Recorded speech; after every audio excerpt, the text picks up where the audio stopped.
looked close, closely on sustainability.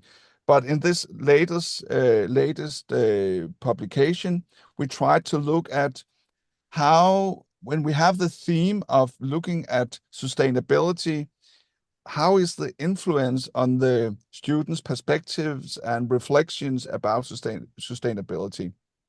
And at the very beginning, I can say that, of course, the young people, the students, a lot of things is going on in their lives. So it's not the only thing that they are thinking about is not sustainability.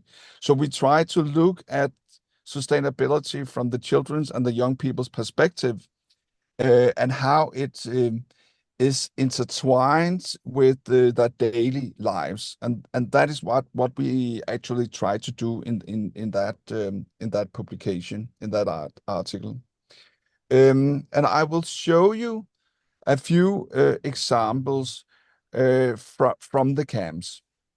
So the first example is, I would just like to share with you. Is that okay? I share with you? Yeah. Uh,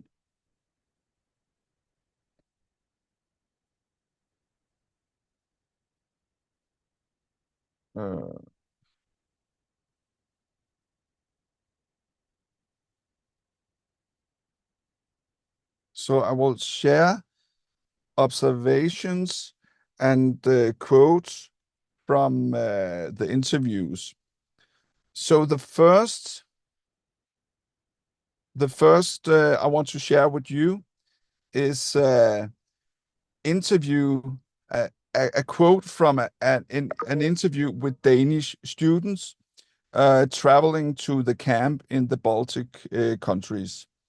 And we are talking about a lot of stuff. We are talking about garbage. We are talking about the other students. We are talking about the arts. We are talking about how they are doing at the camp, etc. But now we are talking about fashion. And that's because many of the Danish girls, they were very, very preoccupied by fashion. So one of the girls says, I might have hoped that we could have talked with the girls from the other countries about things like fashion, because that's something we care a lot about. Like, we are up in our room every day having a clothing crisis.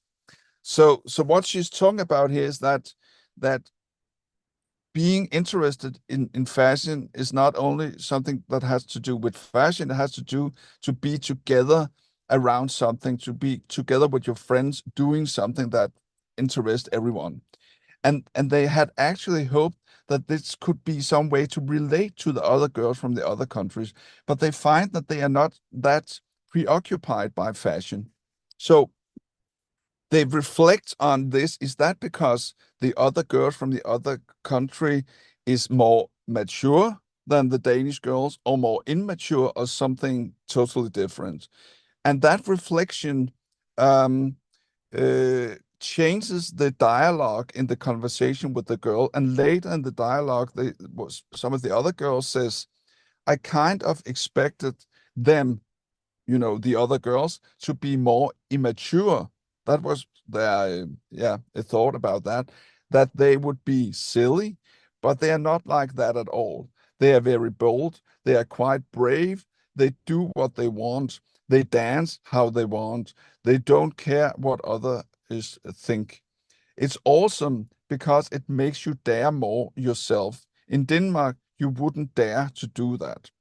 So now they have a changed perspective on the other girls, and that perspective influence on their perspective on themselves. And as well as I do, that fashion and how we use clothes is one of the huge problems concerning sustainability. And this cultural relation, or how they meet, how they see the other girls, change the way that they see themselves. And it makes them wonder whether they could have another perspective on, for instance, fashion. So that's quite interesting in the perspective of sustainability. So now I will show you another example. And the next example is from the theater workshop. And I followed Jill Dowsett a lot, and I was very inspired by her and her way of insisting that that the young people should be honest and be part of a democratic community. So that was extremely interesting. And one of the things that Jill said to the student was, I'm interested in finding ways of working with people where we can be who we are, because who we are is enough. And too often we get told by others that we are not enough, but we are. And this fundamental approach to the student was very dominating, I would say, that in the theater workshop, and also very inspiring for me to experience. So now this is an observation. In the theater workshop, the students' own stories and experiences take center stage. For example, in the well-known game with chairs, participants take turns stepping into the center of the room and saying phrases like, "The wind blows for everyone wearing blue," prompting everyone wearing blue to get up and quickly find another chair. The exercise allows students to share personal details about themselves, helping them to discover similarities and differences among one another. On one of the days, the activity evolves to focus on the students' travel experiences when a boy says, "The wind blows for those who have been to Poland." Following this, many of the students share their travel stories, revealing that many of the Baltic students have never traveled by plane before, and some have never traveled outside the Baltic region. This leads to engaging conversations in which the students become curious about each other's cultures and privilege. So again, the fundamental value in also in terms of sustainability is that different children, different young people, they meet each other and experience a different culture, and they look at themselves and their privileges in a new way, and suddenly they think, okay, we can actually have a life where we maybe not travel, where we're not traveling by plane as we used to, and we can travel in another way, or we can totally skip traveling. Again, basically, the value of this camp in terms of sustainability is that different cultures meet each other and make them reflect in a new way. Yes, I think that's quite interesting. And the issue of traveling becomes extremely dominating in the theater workshop, and in the end, in the presentation, many of the students, they make small plays about sustainability in terms of traveling. And this is one example. On stage, a family is seen sitting at a table. The daughter asks if they could walk to school instead. The father refuses, saying he will drive them by car. The daughter argues that cars pollute and emit CO2. The father responds that the daughter should have woken up earlier and that she will be late if she walks. The daughter gets upset. The mother sides with the father. The son tries to mediate, and so on.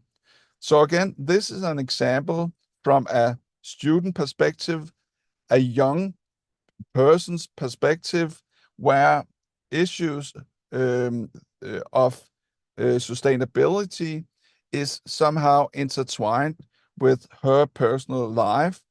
And when she tries to reflect on or incorporate considerations of sustainability, we see an example like this, that she intertwined it with her personal life. And I think that's really a huge potential of working with art, working with the meeting of children from different cultures with each other, with a theme like sustainability.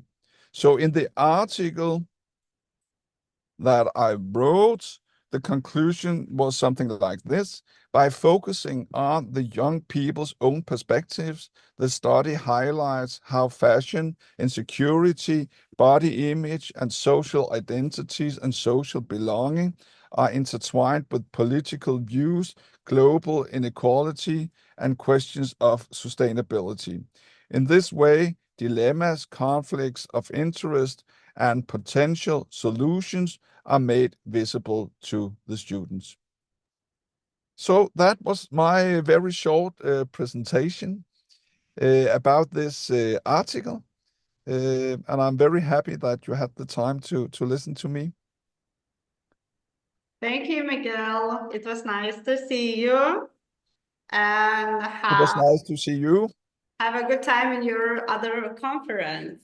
So thank you again, Miguel. And because of Miguel's short time, I haven't mentioned you our purpose of the conference. So it is to share a good experience with Lithuanian and foreign teachers about integrating STEAM and other environmental activities in the development of students' competences and summarize the Erasmus Plus project Learning Together. So now, I haven't seen, do we have Loretta? Have a nice day, everyone. Thank you, Mikhail, bye. Bye. I thought she had joined us. Okay, so Loretta is not online, but I would like to introduce you, Loretta Kalpšaitė-Rimkienė from Klaipėdos University. She is doctor and senior researcher in Marine Research Institute, and her topic climate change and the Baltic Sea. Pleasant listening, and I will turn on her video.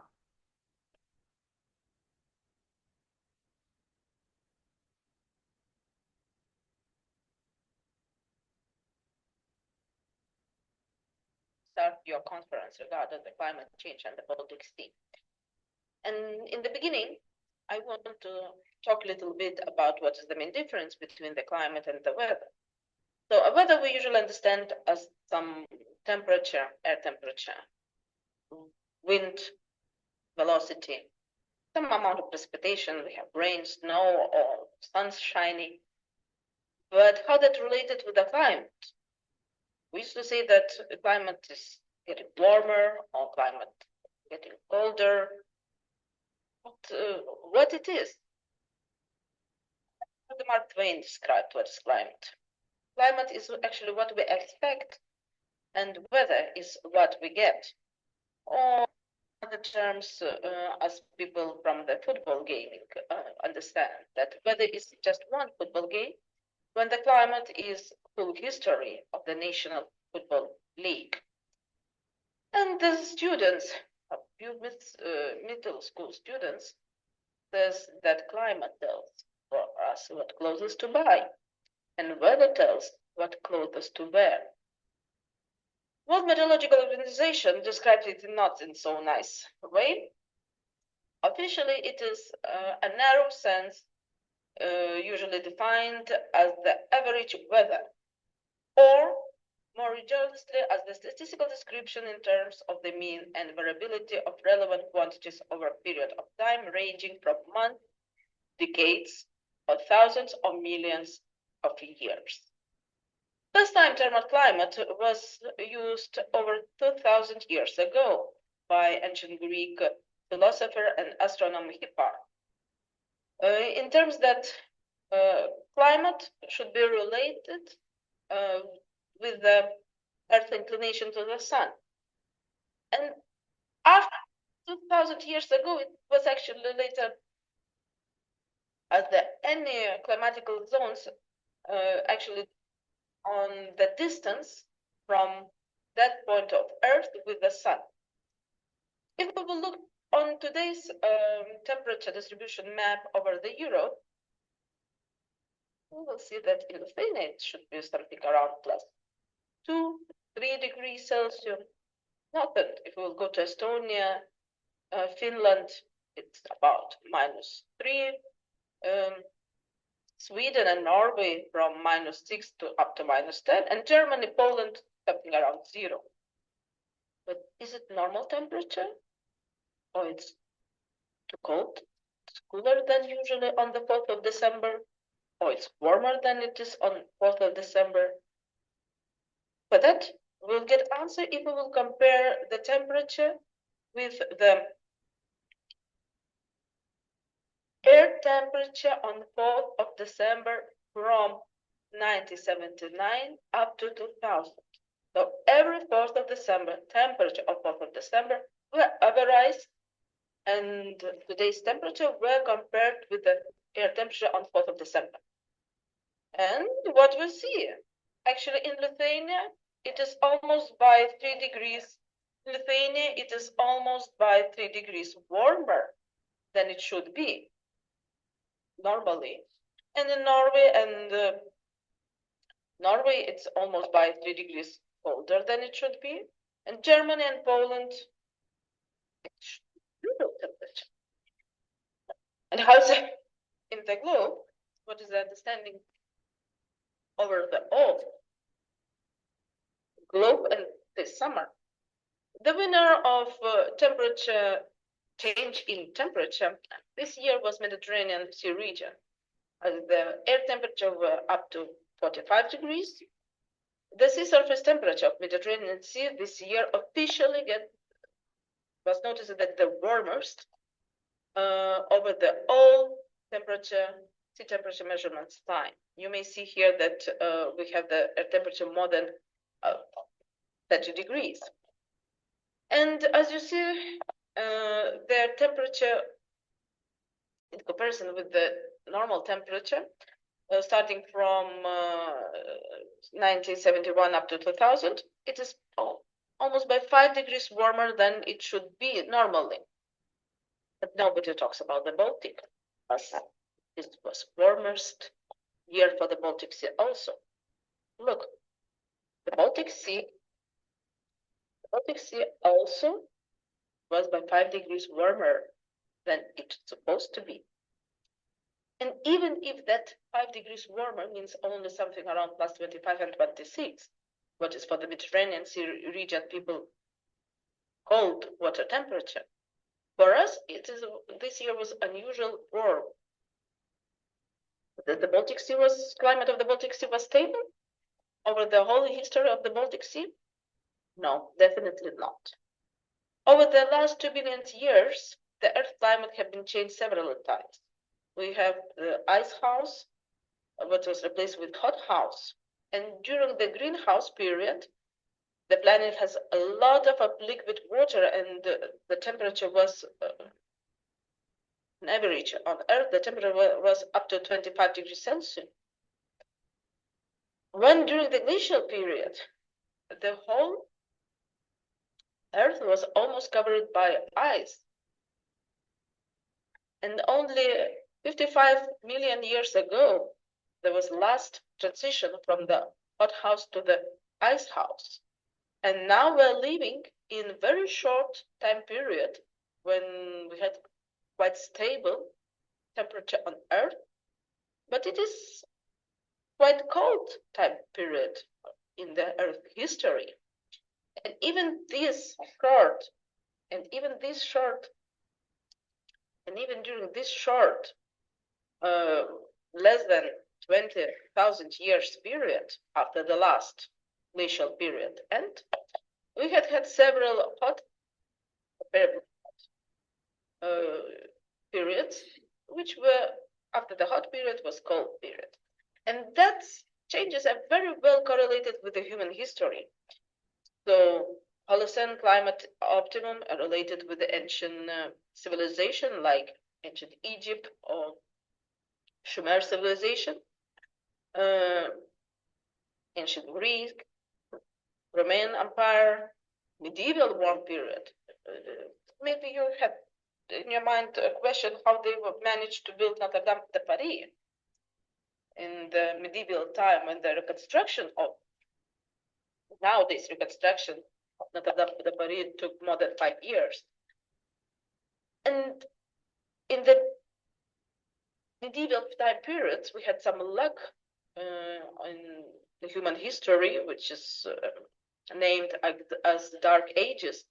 So we had several 100 years of cold time period when in Europe there were lack of food, and only when again there was some warmer period where we live now, the living in Europe get better and we had enough food. But does it mean that in medieval or even earlier there was pollution from human activity which may change climate? No. So that means that there should be some natural factors to what climate have been changed several times. And main natural factors for the climate change are named as change in solar radiation in the energy which is we get from the sun, volcanic activities, and changes in CO2 cycle. And over the last 20,000 years after the during the last glacial period, the whole Baltic Sea was covered by ice. And the larger part of the ice was on the northern part of Europe, and half of Lithuania was just covered by ice sheet, which actually mainly designed the landscape of Europe of this last glacial time period. And when this ice melted, the whole Baltic still was a lake. What is the difference between lake and the sea? That the sea had connection with the world ocean, and the lake has not connected with the world ocean and mostly a brackish water body. So Baltic Sea first time was on lake up to 10,000 years ago.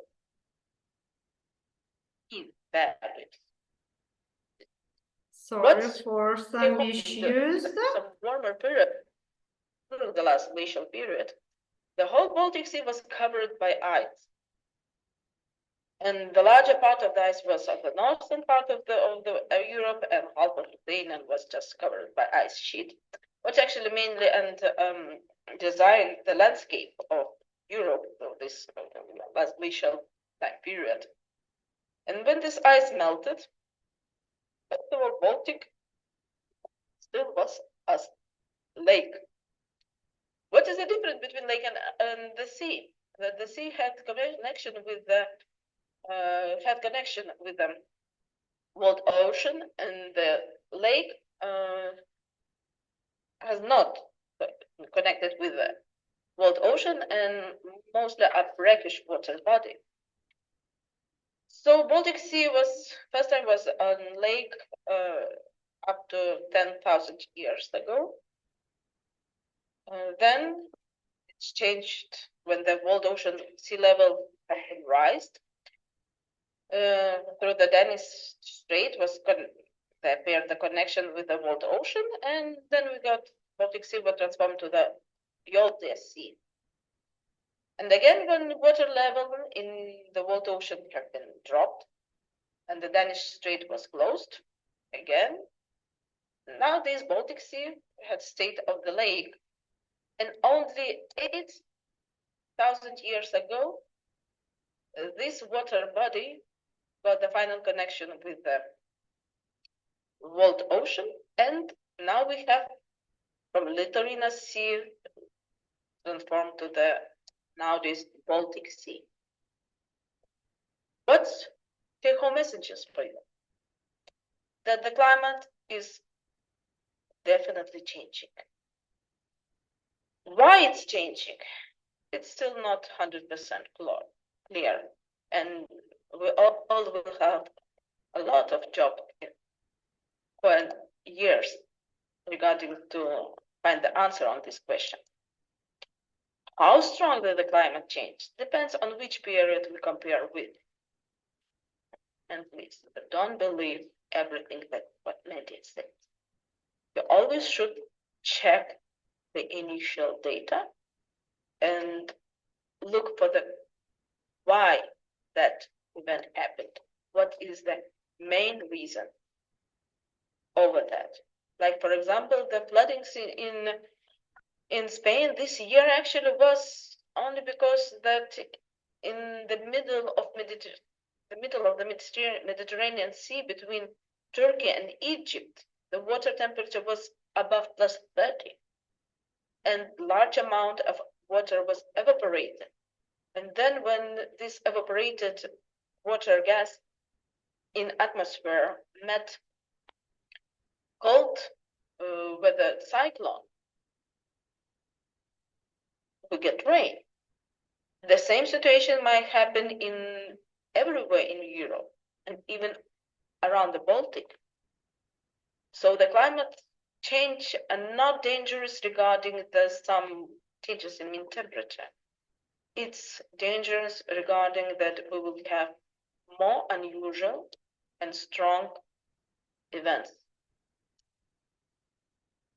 So thank you one more time for that you're listening to me. And if you will have some questions, please don't hesitate and write me an email, what you see here below.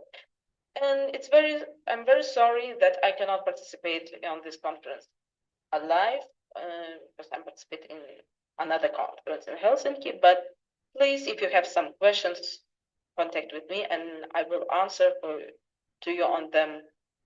So thank you one more time, and please have a nice event today.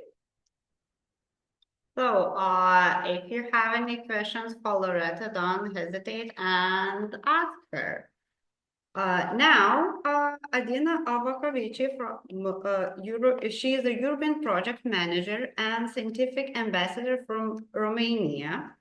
Her topic is Green Perspective, Paving the Path to Sustainability.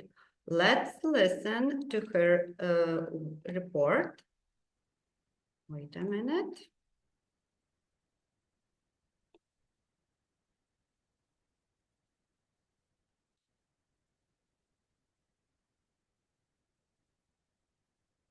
Hello, and welcome to our exploration of sustainability in education. I am Adina Abakovici from Romania, working in the Arad County School Inspectorate as School Inspector for European Projects, a Scientific Ambassador, and European Projects Coordinator at Liceul Tehnologic Francisc Neumann. Today, we delve into the initiatives of my technical school about the pioneering ways to integrate green skills into vocational education. We are a school that encourages the staff and students to try and make sense of the most pressing issues defining our times, to develop the right mindset to live, to work, and to act in a sustainable manner. The profiles of my school are textile designers, hairdressers, sales assistants, technicians in forestry. This journey is about equipping future generations for a sustainable future. The school encourages engagement with global issues, and the vet education we consider to be a natural bridge between school and the world of work. Meeting the need for green skills means for us that our students gain the technical skills specific to their individual occupations related to the green transition and the transversal skills for the green transition that can be applied across all occupations, promoting responsible habits. The school encourages engagement with global issues, and at the heart of the school missions is a commitment to sustainability. Staff and students are engaged with the aim to foster a mindset that values environmental consciousness. It's about making a tangible difference in the world. School managers provide a supportive environment, developing a vision and values that are shared across the school with clear plans of action. The teachers have the opportunities to reflect on teaching topics that are globally significant, the type of skills that foster a deeper understanding of the work, and facilitate respectful interactions in multicultural contexts. Learners have the chance to understand the interconnectedness of economic, social, and natural systems and move from awareness to individual and collective action. In the same time, partner companies equip during internships our students with key competencies as well as job-specific skills relevant to the green transition. We consider that a lifelong learning responds to the 3H model and addresses cognitive, affective, and psychomotor domains for compressive growth. This approach prepares students for the future workplace, and internationalization further enriches this learning experience. We are convinced that each discipline can improve metacognition, has its internal beauty, and is helpful for the future workplace. Promoting green skills, as I said, is a priority for our school. Internationalization plays a big role in how we believe sustainability can be better understood and implemented, as well as on empowering students to be agents of change. STEAM-based projects align well with Erasmus Plus goals, because students can work on joint initiatives related to environmental conservation, technology, art, or community development. With pedagogical traditions embedded in inquiry-based learning and problem-solving approaches, STEAM education leads school subjects to play complementary roles to address the global challenges. I invite you to read the QR code and to find out more about STEAM as an essential component of the 21st century education. During the years, our school implemented all kinds of European projects. As you can see in this flyer, we are an accredited school on VET and on school education. We started our journey with Comenius and Leonardo da Vinci project. We addressed all the priorities of these programs, and we are happy that we could enrich the learning that the school is offering with the mobilities and the transnational experiences of the students, so that we empowered individuals by Erasmus Plus VET mobilities, by Erasmus Plus strategic partnerships, and by courses. All of them provided knowledge and tools. All of them responded to environmental issues and promote access to resources and improved the quality of teaching and further on the quality of life. We used collaborative working spaces. We promote dialogue on climate change and planned lessons around the main topics of sustainable development.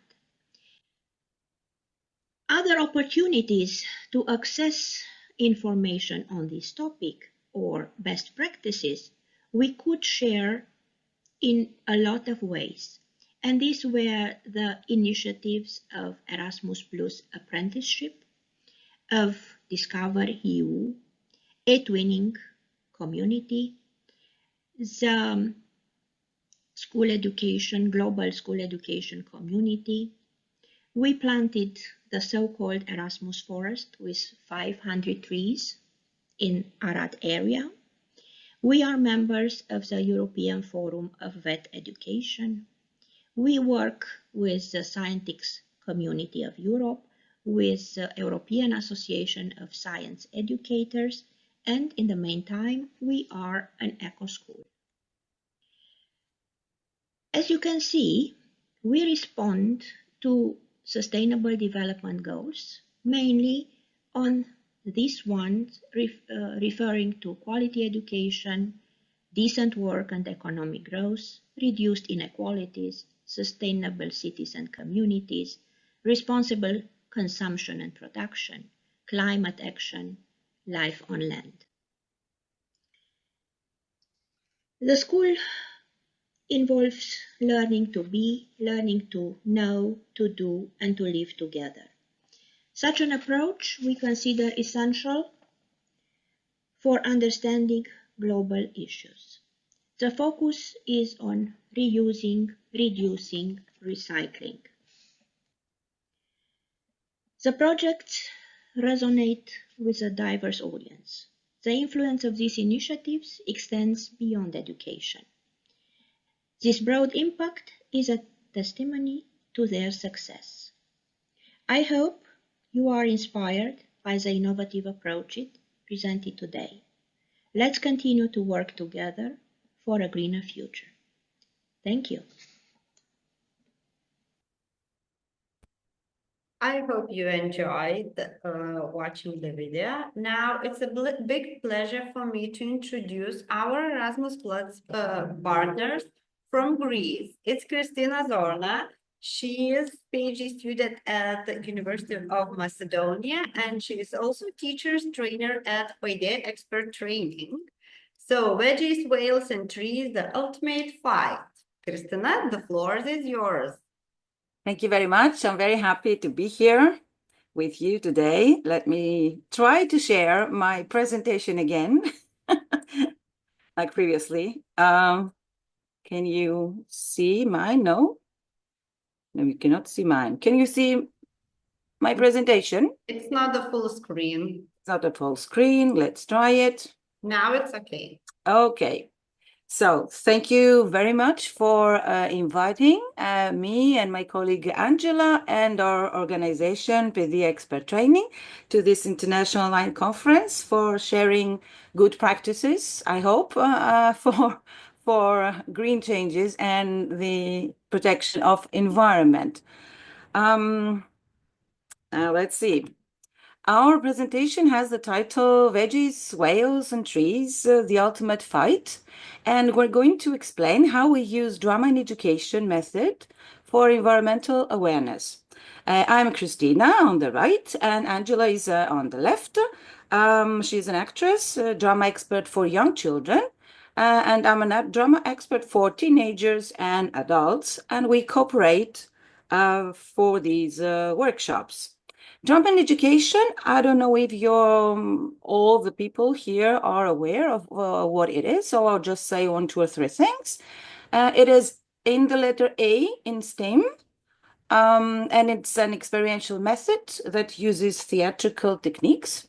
Drama means action, taking place in context, here and now. All the activities are taking place here and now. It uses stories, and the stories have heroes, and the heroes have some goals. And as they're trying to reach their goals, they meet challenges and they meet problems, and they have to overcome obstacles and to face dilemmas and make decisions. The participants in the drama workshop are participating in individual activities and in group activities. We use improvisation a lot and role-taking also. And as previously, the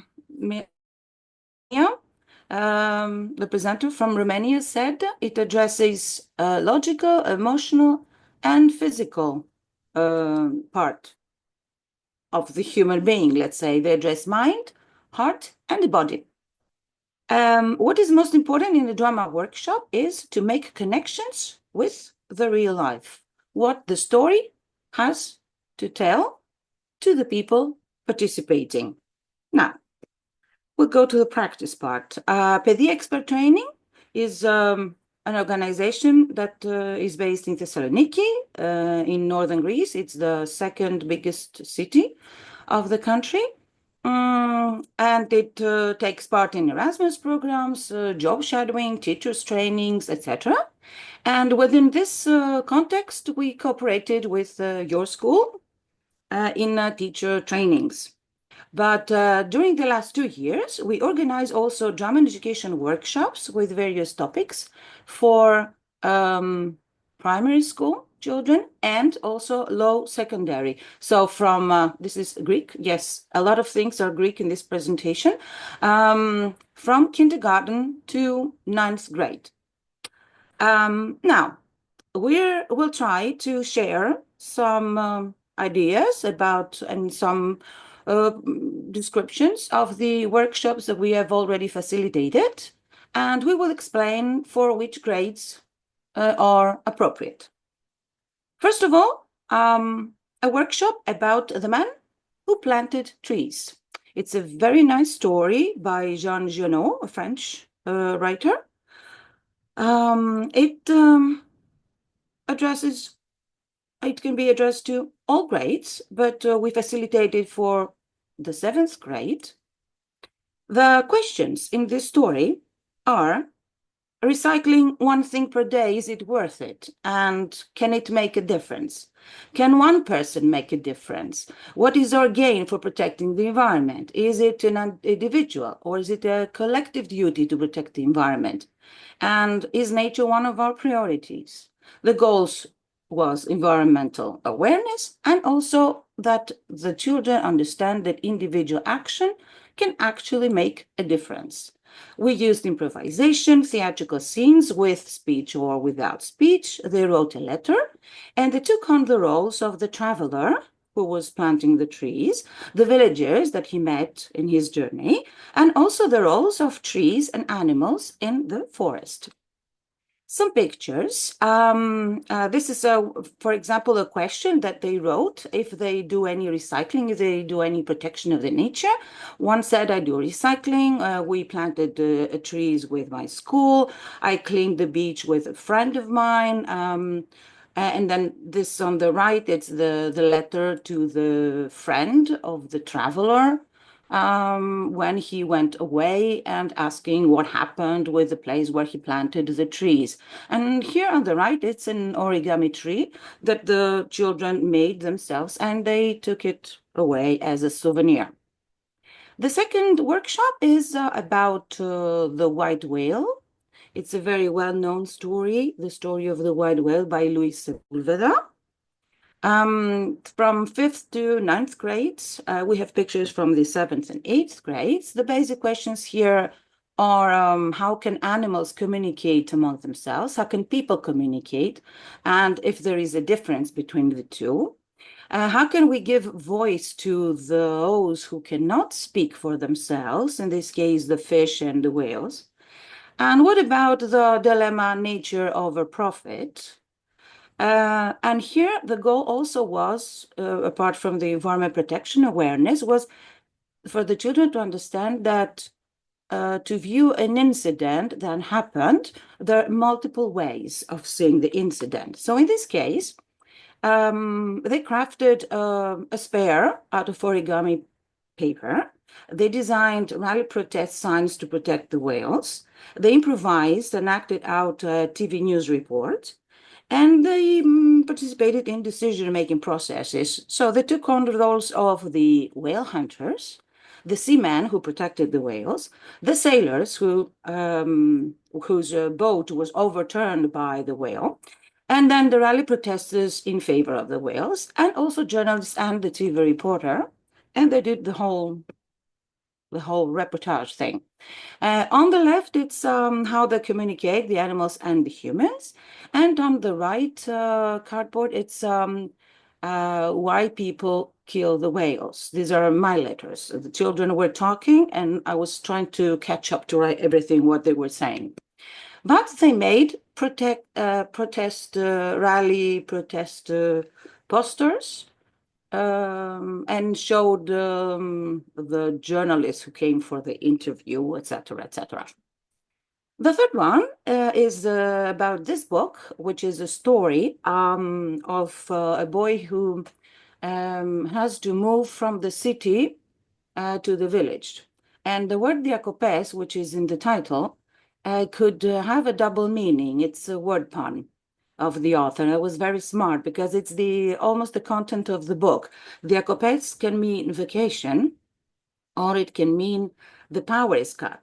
So when the child goes to the village, he thinks like, I'm on vacation, but on the same time, it's like I'm in the city, but without current. So the question, this is for the first to fourth grade. We had the first and fourth grades also. The question was, what is the difference between living in a city and living in a village? And that was fun because most of the children we had, they live in a city. But a lot of them have a village of their grandfathers, etc., and they go for vacation. And that was a very good connection. And then also, is playing in the city is different than playing in the village? Which one is better? Moving from a city to a village and changing schools and friends, and how the newcomers were received by the locals. So we still have nature appreciation awareness, but also social skills development. They constructed a collage, the younger children, and a mosaic, the older children. They improvised scenes, they negotiated, they made argumentation, pros and cons of city and village. We had nice activities there. They also wrote a diary. They wrote a letter, and they took the roles of the hero, the family, the classmate, the teacher, the villagers, and also animals in the forest. This is a big cardboard about the arguments of an ideal school. What does the school have and what the school should have? This is the collage of the younger children with pictures of the village and of the city and of the country.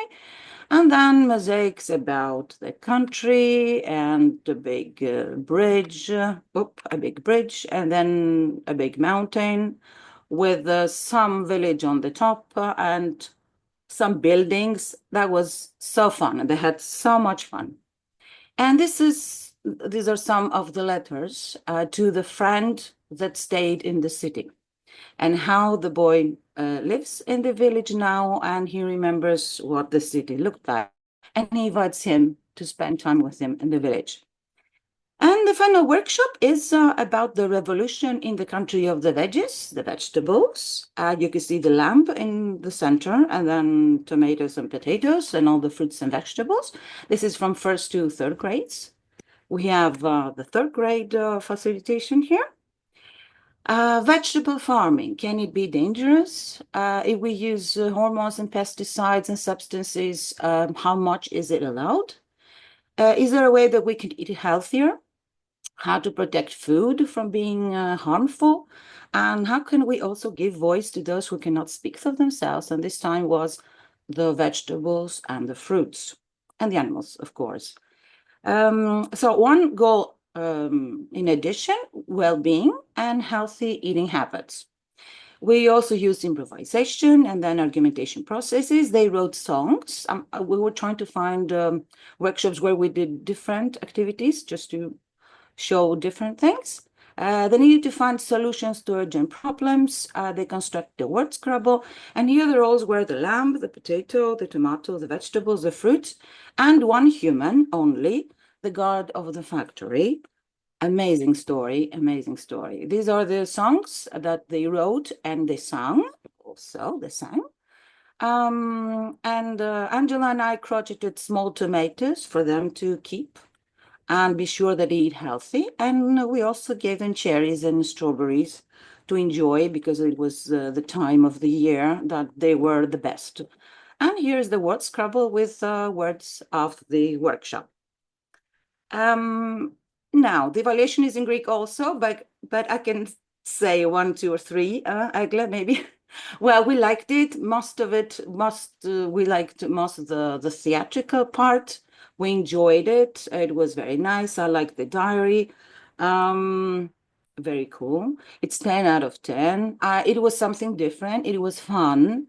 We loved the theater part. It helped me get into thinking about nature. I liked cooperating with my classmates. We did something different than in school. Usually, I liked the drawing and the mosaic. So, thank you for your attention. We would love to have more cooperation on drama education workshops. We can participate in on-site visits like expert trainers to train teachers or work with the children, or also on Erasmus program. So here are the sites and my email. You can feel free to cooperate and to contact us. And Egle, we're so happy to be part of this beautiful conference. Thank you, Christina. It's always a pleasure to see you and to invite you, and also to visit you and have your courses. Yes. So, does anyone have any questions or comments or would like to ask something, Christina? You can raise your hands. No. So thank you again. Okay. Christina. Thank you very much. Thank you. Thank you. Now, let's move to our next speakers from Turkey. The teacher Gülhan with students from Nazilli Science High School. So the floor is yours, and let's listen to your experience in Erasmus+.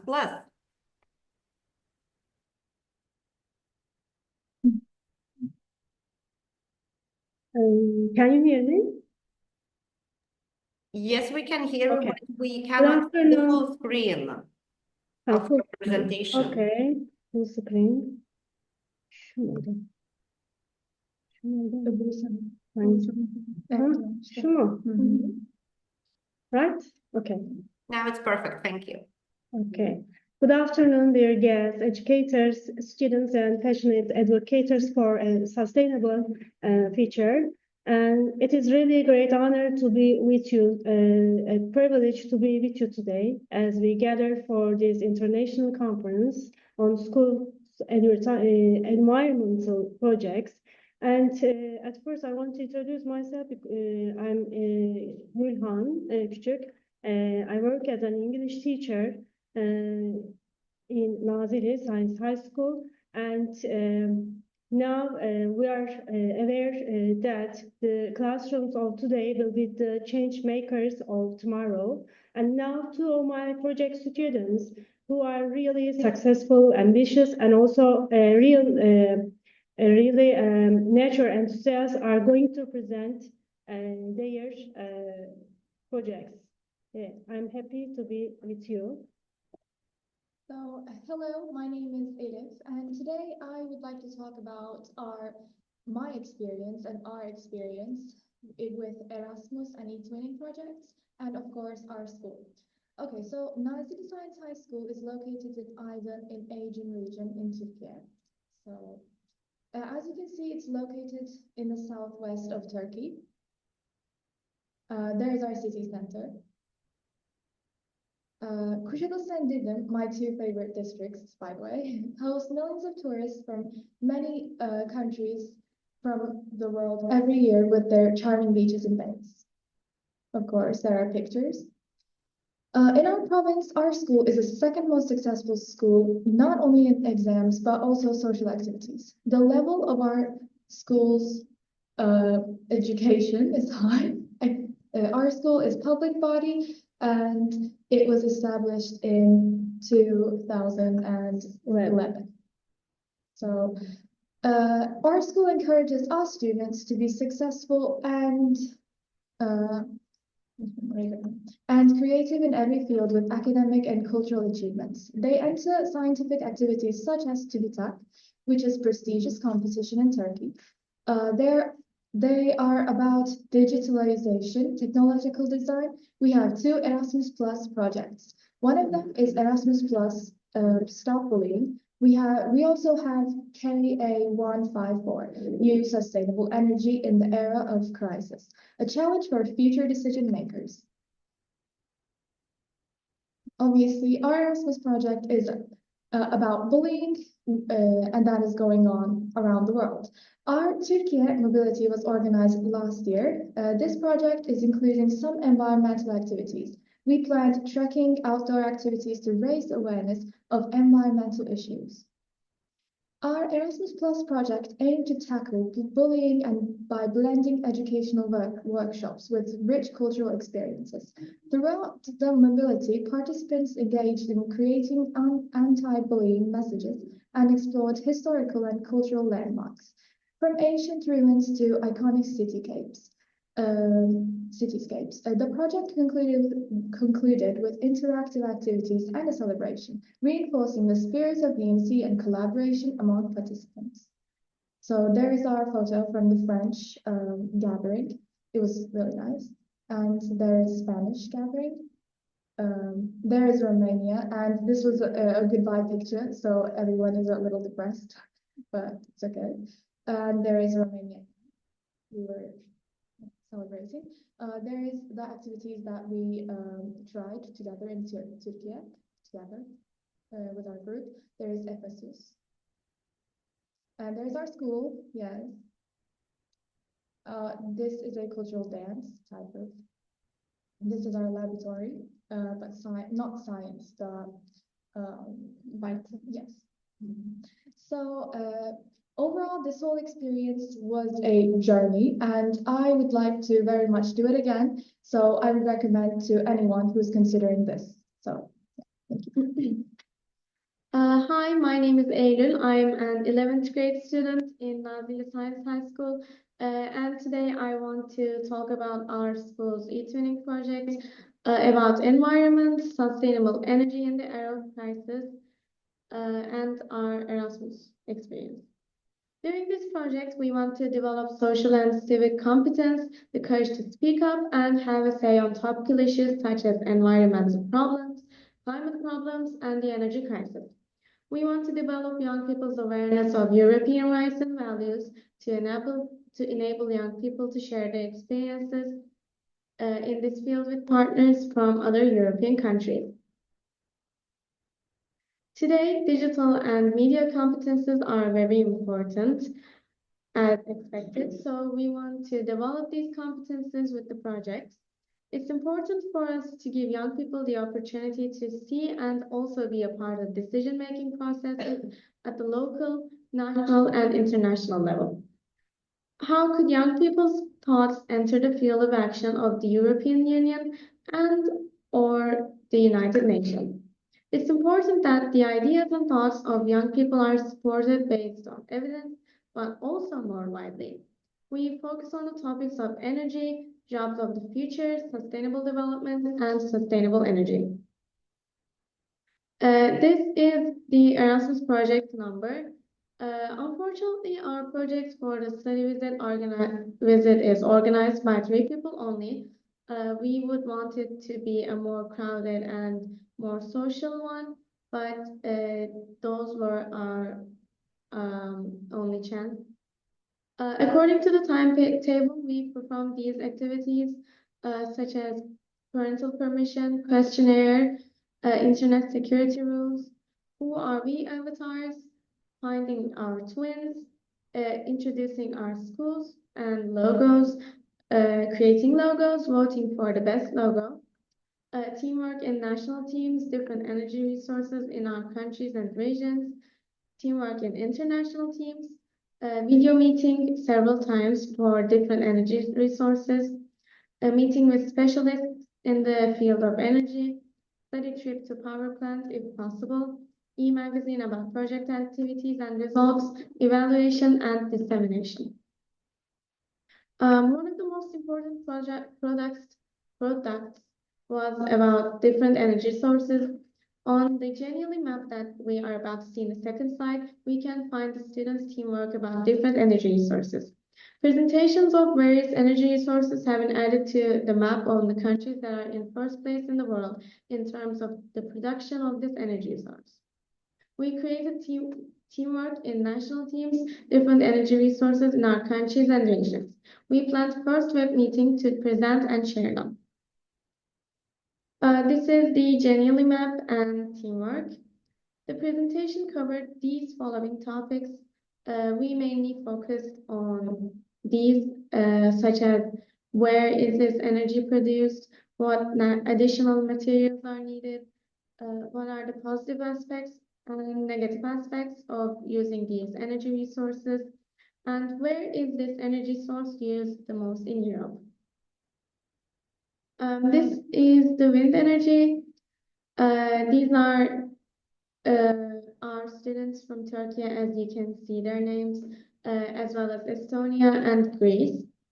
This is solar energy, fossil energy, nuclear energy, hydropower, geothermal energy, and biomass energy. During our visit to Estonia last April, we participated in various activities, such as a joint dinner on the first evening, where Estonian folk dancers showed us their traditional dances. We learned them and taught Turkish folk dances. The event was very spirited. We also made Turkish food and introduced the Turkish culture to the students. This is us and our food. We visited Kuresar Vocational High School and they introduced the technology to build a wind farm. Study trips were organized to see the sites of seaside energy production possibilities. Turkish students and us, we talked about energy in Turkey. We joined math, music, social sciences lessons. During the presentation, we asked each other about education in Estonia and Turkey.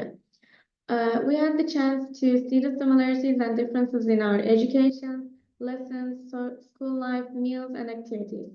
It was very fruitful and very fun.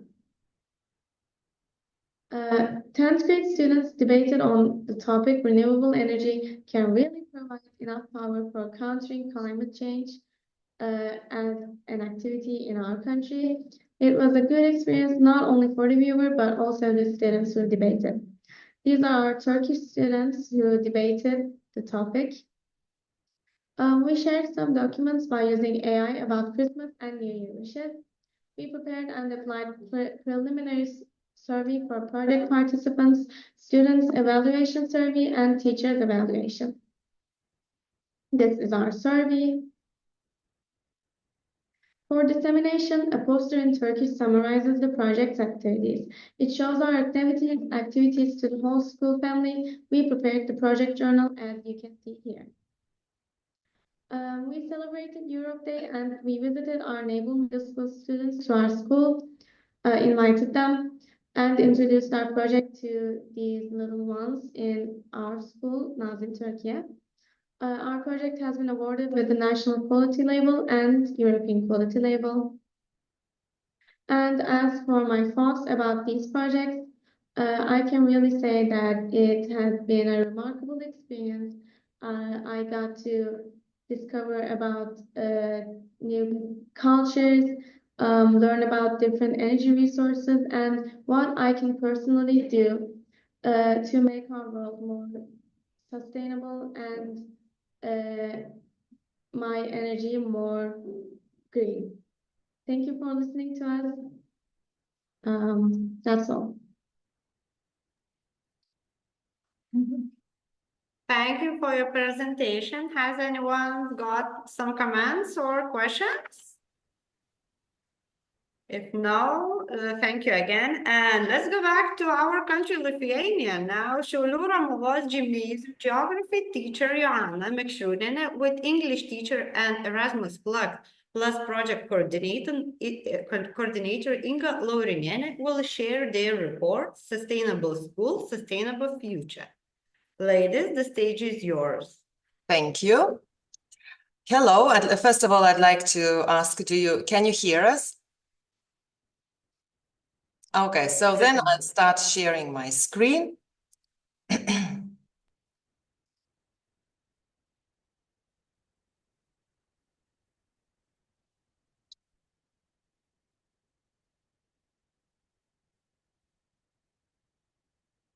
So I'm delighted to represent Šiaulių Romuvos Gymnasium at this conference, where we unite under a shared vision of sustainability.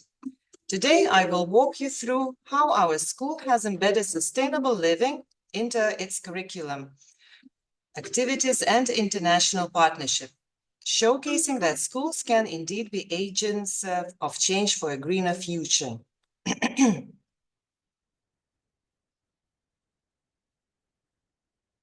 At Šiaulių Romuvos Gymnasium, we define a sustainable school as a space that nurtures environmentally friendly values and sociable responsibility. Our goal is to inspire not just our students, but the broader community to achieve a sustainable, innovative future. We achieve this by promoting responsible consumption, resource efficiency, and renewable energy use, creating an inclusive and healthy environment that teaches harmonious living with nature, and empowering students and teachers to become active agents of sustainability, both locally and globally. And we recognize that the transformation to sustainability begins with education. This philosophy drives every aspect of our work, from classroom lessons to international collaborations. And here you can see that we have three major, most important steps to achieving our goals of sustainability. So the first step is through international projects. The second step through interdisciplinary weeks and sustainability club. Our flagship Erasmus project, which is called Sustainable School, Sustainable Future, was running from June 2023 until 2024, and it reflects our commitment to sustainability. The key objectives of our project were to establish a forward-looking sustainability guide that motivates and empowers students and teachers to enact meaningful environmental change, to enhance teachers' qualifications through international collaboration, allowing them to bring innovative, sustainable practices into our school, and to develop students' awareness of sustainability, enrich their foreign language skills and IT skills, and to encourage cooperation in multicultural settings. So the first step was that 6 teachers attended an international training course in Valencia. Then we had group mobilities of students in 2 different countries, in Slovenia and in Sweden. In Slovenia, students pledged to adopt sustainable living habits. And also we also succeeded in writing our accreditation. And so this year we started international projects under an accreditation, and 11 students took part in project activities in Germany at the Copernicus Gymnasium in Nordeste. So while attending, here you can see the pictures of our activities from Valencia, and you can see also both group mobilities that started their journeys to Sweden and Slovenia at the same day. So during the course in Valencia, teachers explored the concept of sustainability from an interdisciplinary perspective. This way our teachers, 6 teachers were members who created interdisciplinary week at school. We also studied about critical consumerism and created a more sustainable school environment, integrating sustainability topics into formal and non-formal school activities. Here you can see our activities and during the course where we represented our school and also had found new partners for our future projects. Here you can see the pictures taken in the park of Valencia. And this is a picture of students who went to Slovenia. In Slovenia, students pledged to adopt sustainable living habits, rewrote songs with eco-conscious lyrics, and assessed their lifestyle impacts. They also visited iconic natural sites, including Lake Bled and also the capital of Slovenia, Ljubljana, and Maribor. Students who went to Sweden learned about waste recycling, visited a bioplastic factory, and explored national parks, gaining practical insights into sustainable practices. Here you can see the pictures taken during these activities. The next, our biggest step, is interdisciplinary weeks. and 20 teachers. A unique initiative at our school is the interdisciplinary weeks, during which teachers and students focus exclusively on sustainability. So 20 teachers designed integrated lessons on topics like climate change, sustainable cities, and ocean resources. Campaigns like Not a Single Copy raised awareness about paper conservation, saving resources, and reducing waste. And here you can see how the whole school community had to survive without copies. Fourth grade students participated in a lesson held by the environmental group expert, exploring career paths in sustainability. Biology students created eco art projects using recycled materials, merging creativity with environmental consciousness. Such activities bring sustainability into the core of our curriculum, ensuring that every subject contributes to building a greener mindset. Our Sustainability Club, which is the third part of our sustainable approach, established with 22 active members, serves as a hub for student-led initiatives. So what activities do students do while participating in this sustainability club? They organize recycling programs and promote responsible consumption through school-wide campaigns. They participate in environmental exams and challenges to test and expand their knowledge, contribute to the digital sustainability guide, a tool which was designed to share our practices with the broader community and inspire others to take action. They also host events during Sustainability Week, where the entire school comes together to celebrate, to commit to environmental stewardship. Here you can see a picture of the members of Sustainability Club. And here you can see their active participation and their creativity. They created a reverse vending machine, which helps to promote awareness on recycling. Our sustainability initiatives do not stop at the school gates. By engaging local and international partners, we amplify our impact. We host international conferences on sustainability, foster collaboration between schools worldwide. We collaborate with local organizations to bring real-world perspectives into our classrooms. Developing a digital sustainability guide serves as a source for schools, communities, and organizations globally. Students participate in different initiatives, and future plans include expanding the Sustainability Week program and establishing partnerships that further embed sustainability into everyday life at Šiauliai Romuvos Gymnasium. So our further activities in the gymnasium are, we still plan to raise the students' awareness to contribute to a sustainable environment. We also continue to integrate lessons on sustainability, establish a sustainability club and sustainability week in gymnasium. We continue to develop a digital sustainability guide, and at Šiauliai Romuvos Gymnasium, we believe that education is the seed of sustainability. Through our actions, curriculum, and partnerships, we aim to inspire others to take responsibility for our shared planet. After all, the Earth does not need us. We need the Earth. And I'd like to thank you for the attention.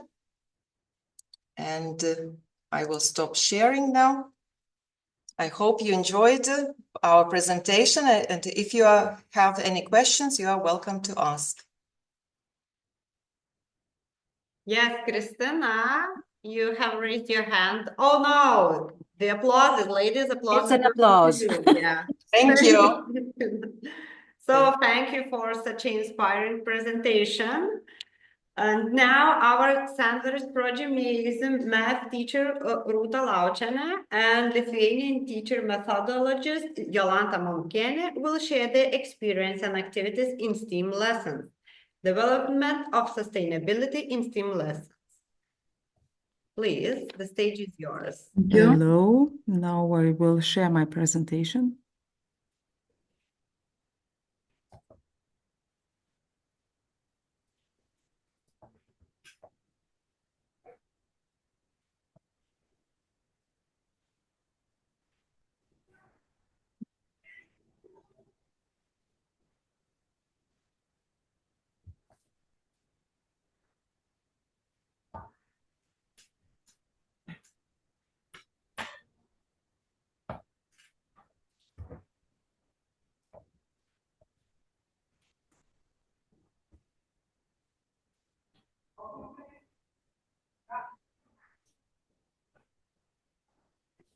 One minute. Yes.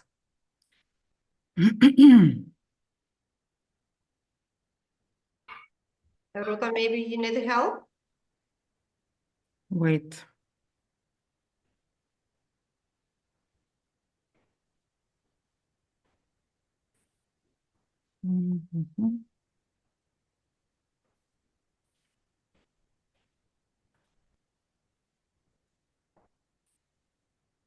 Gal man Rūta pasidalinti nenori? Do you see? Yes, wonderful. Oh, thank Okay. you. So I'm Rūta Laučienė, and today I and Jolanta Momkienė, my colleague, we will make a presentation about development of sustainability in STEAM lessons. Okay.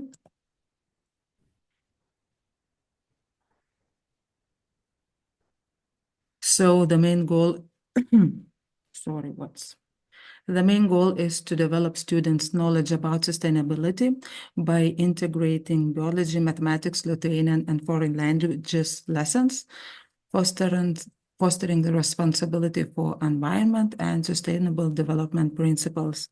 So we have 4 main tasks, and the tasks are, for example, then the principles of sustainability and understand the importance of caring the environment.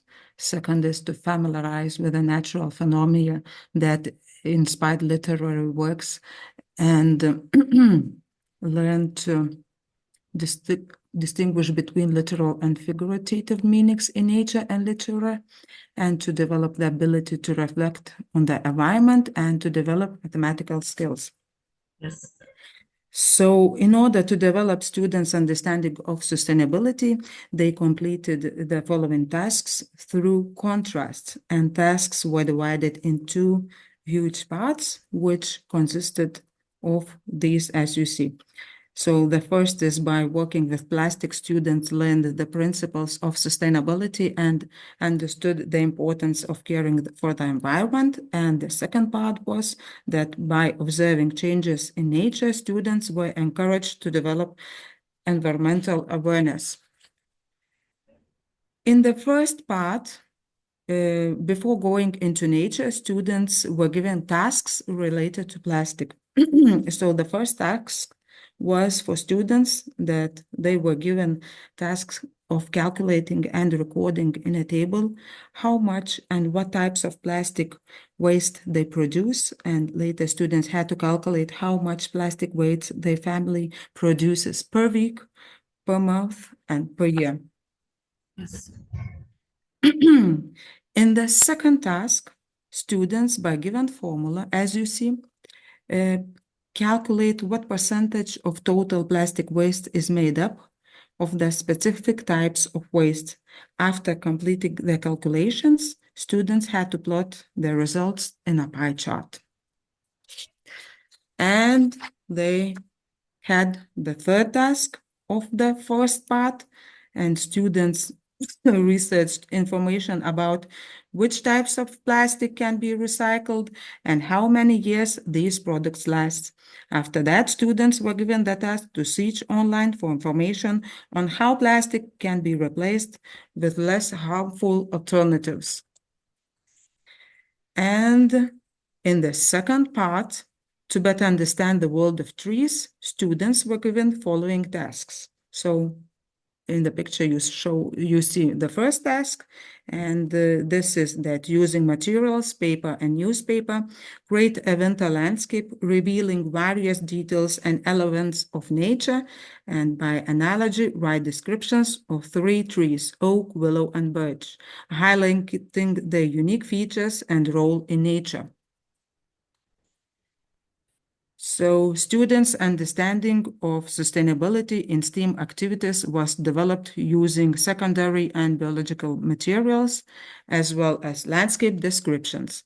Students learned to describe trees, identify with the challenges of a tree silhouette in the winter, and experience their feelings by cutting their silhouettes from paper and drawing geometric figures. Through these activities, students identified with the trees. So now in the picture you see moments of STEAM project. Also you see the moments of the STEAM project. In the second task, students learned how to describe acrostics for their names. Using secondary and natural materials, they sculpted the letters of their names in a form of a tree.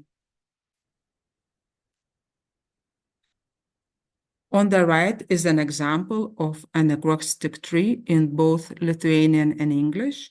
And as you can see, in the Lithuanian acrostic, the first letters written in red represent the name of the tree named Willow.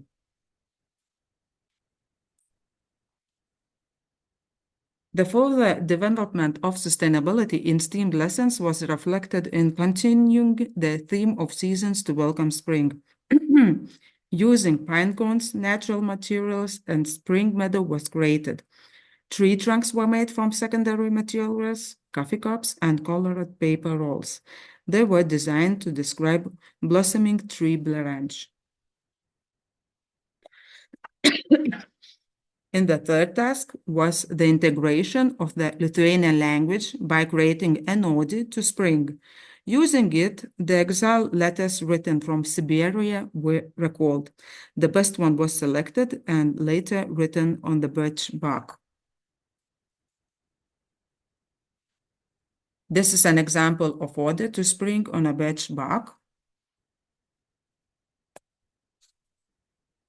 In the fourth task, STEAM activities were conducted by Lithuanian language, biology, and mathematics teachers at the Klaipėdos Botanical Garden, and the students were divided into groups and performed different tasks. So, the first group continued the theme of trees, learning how to measure tree using a triangular ruler. The second group calculated how many plants were growing per square meter. And at the end, everyone walked around the garden, photographed plants, and looked for nature images that corresponded to antonyms. These were translated into 2 selected languages, French and Italian. And picture shows antonyms by color, both in Italian and French languages. Yes. So our conclusions on the development of sustainability skills. Nature and its importance, our students deepened their understanding of the relationship between nature and humans by learning to write an ode. Critical thinking and argumentation, students learn to draw conclusions, compare and argue, gaining the ability to analyze situations and seek sustainable solutions.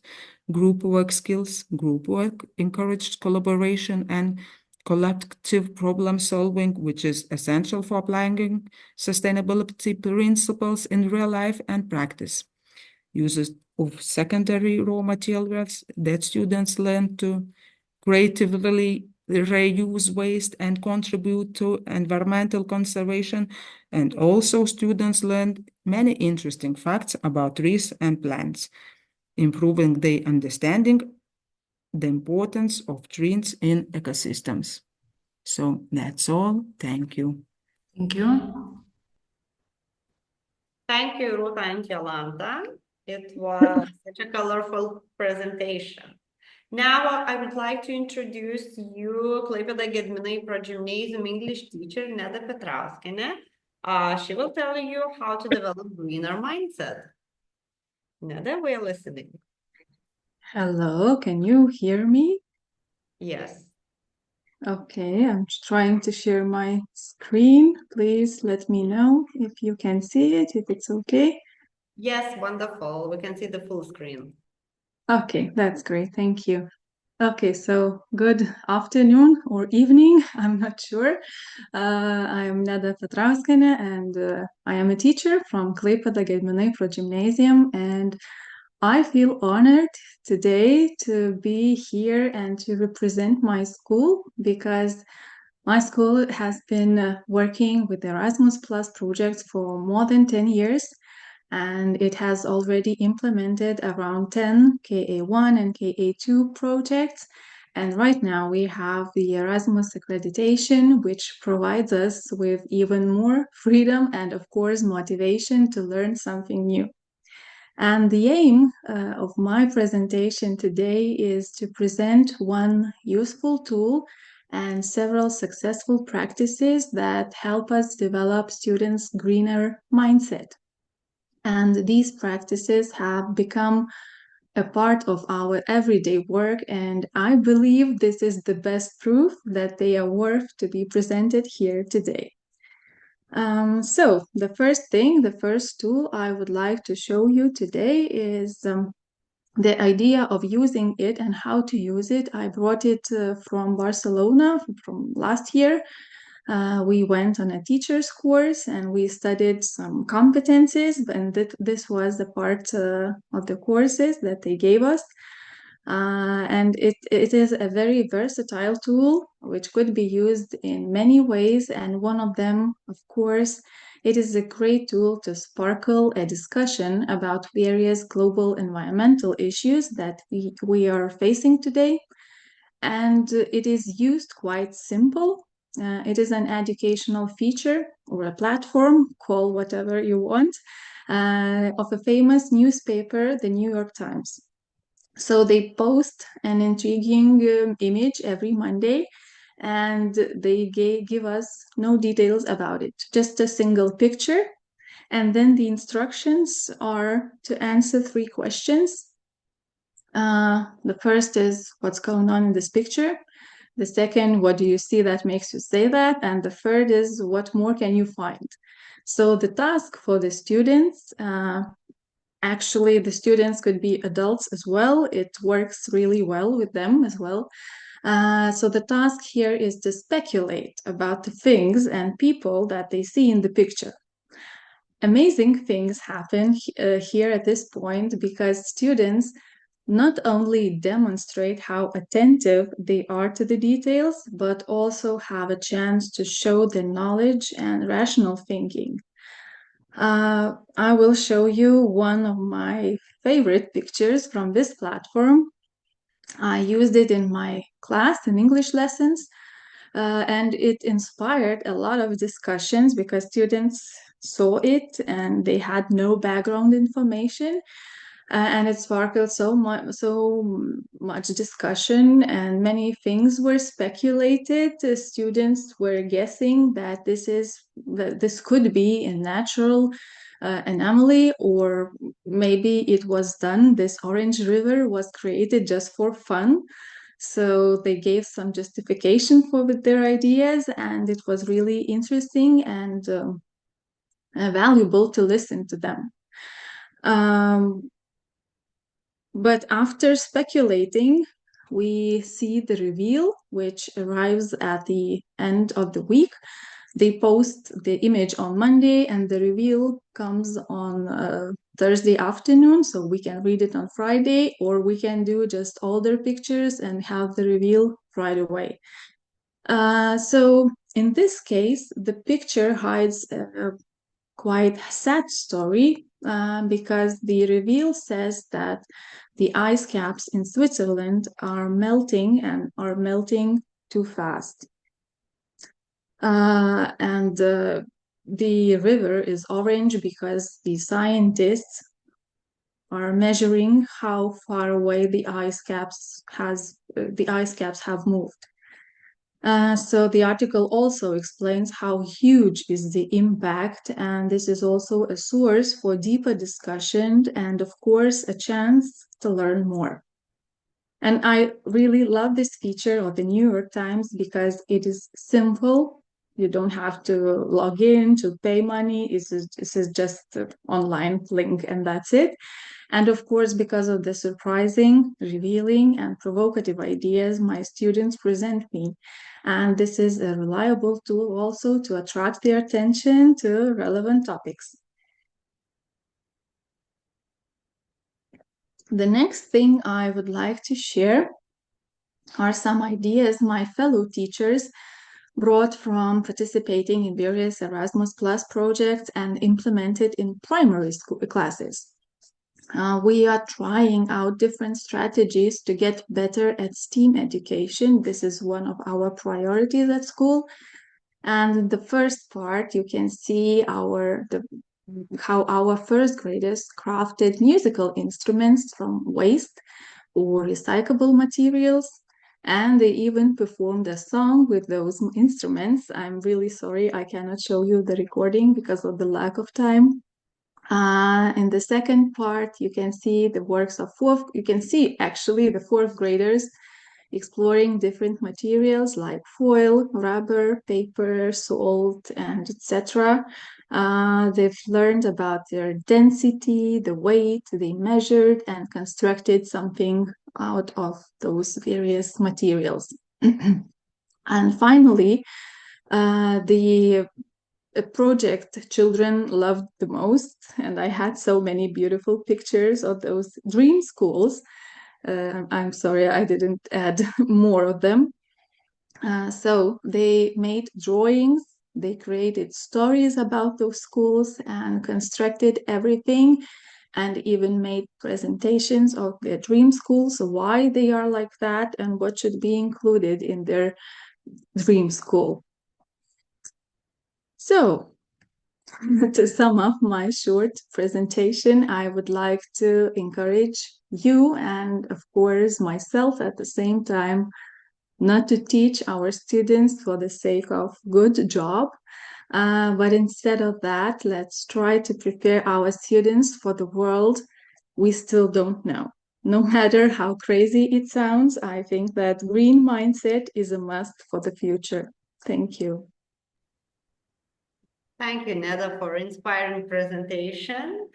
Next, you will hear Neringa's Gymnasium English teacher and project coordinator, Neringa Sadauskene. Her topic is Eco Footprint in Neringa's Gymnasium.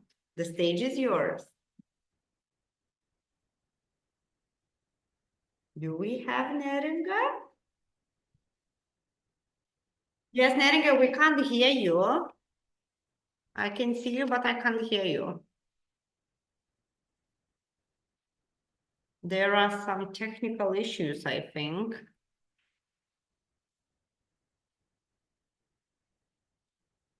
No, you are muted. Could you please talk now?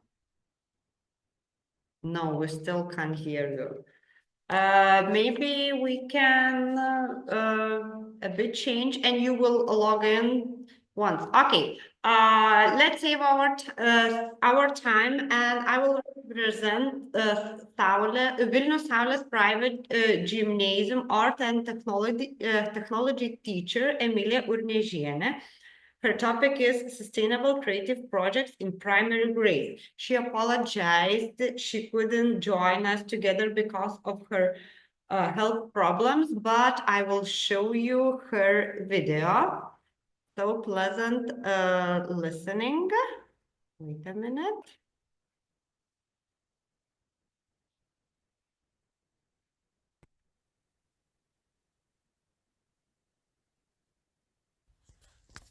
Hello, I'm an art and technology teacher from Saulės private gymnasium. Today, I would like to share our sustainable creative experience. The topic of my presentation is sustainable creative projects in primary grades. The pursuit of sustainable development is reflected in the 17 Global Sustainable Development Goals. They emphasize social, economic, and environmental sustainability throughout the world. In our creative process, we are based on the 12th goal, responsible consumption and production. When developing an ecological culture, the most important thing is an emotional connection with nature. Ecological thinking, responsibility, and real actions can help achieve positive changes. In the creative process, we develop various competencies: cognitive, social, emotional, and healthy lifestyle, creativity, citizenship, cultural communication. One of the essential ones is creativity competencies. By developing the entire sustainable creative process, from the search for an idea to its implementation, students are encouraged to create, thus discovering their strengths and experiencing creative joy. The balance of sustainability and creativity is an integral part of both formal and informal primary education. Therefore, I will present sustainable creative projects implemented in various activities. First of all, we educate sustainably through integrated activities. Fourth grade students talked about the Middle Ages during word knowledge lessons. Then they created a medieval castle from secondary raw materials during art and technology lessons. Another project is continents. Students studied continents during word knowledge lessons. Then they created descriptions during Lithuanian lessons. And finally, they made ecological plasticine and created continents during art and technology lessons. While creating sustainably, we participate in various civic initiatives. One of them is Living Flower of Nation. Primary school students created national accents from paper scraps. Another civic initiative is the House of Tolerance. Students created houses from secondary raw materials that reflect the diversity of tolerance. We participate in campaigns. Fourth grades created toys from textile scraps, which they donated to the sick. In a group, they created an advent wreath from secondary raw materials and natural materials. We donated the wreath to a nursing home.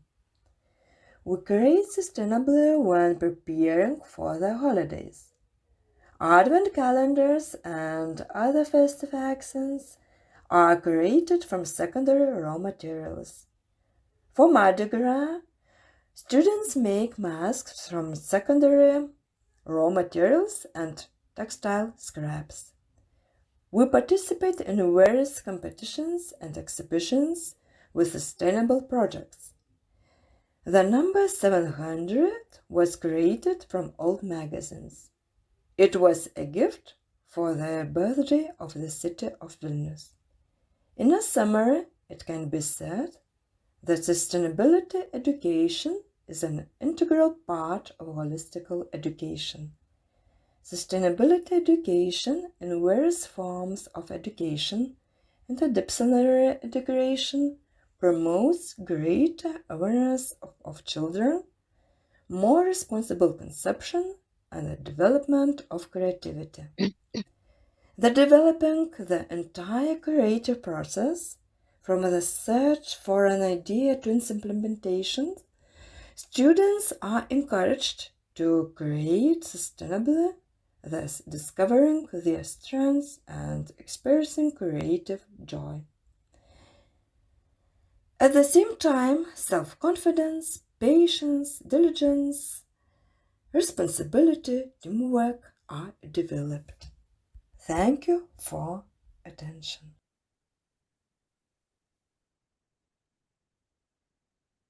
Thank you, Emilia. Now, Neringa, have you solved the technical problems?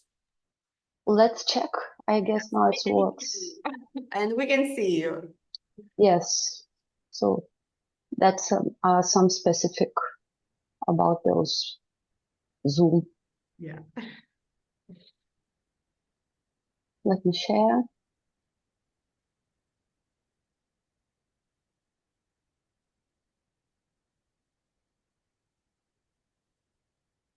So now you can share, you can see, you can hear for sure. What about my presentation? It's full. Yes, we can see it. Okay. So hello, Europe. Greetings from one of the most beautiful landscapes from Neringa. I am Neringa Sadauskana and representing Neringa Gymnasium. Living in a unique UNESCO heritage area surrounded by fragile nature of the Curonian spits, so there is no doubt promoting eco-themes within various educational activities and campaigns. So thanks to international projects like Erasmus, Neringa Gymnasium has been transformed into the environmental friendly core. And one of the eco-oriented Erasmus projects, AC4SL, Active Citizenship for Sustainable Learning, has made an immense input to realizing a long vision of our school. And despite the fact that this project implemented counts more than 8 years, it has put a firm basis to promote eco ideas and make a school greener. The very start was like a work of Sisyphus, which led to launching a forum with school administration, presenting the idea to the members of municipality and the Curonian Spit National Park. But it was since the fountain has become both an educational and relaxing zone. And even for now, we are excited to see and greet almost regular visitors from the wildlife like deer, foxes, or ducks. Another enormous footprint of the same project that has been left an apple orchard, as we call it, avenue of apple trees.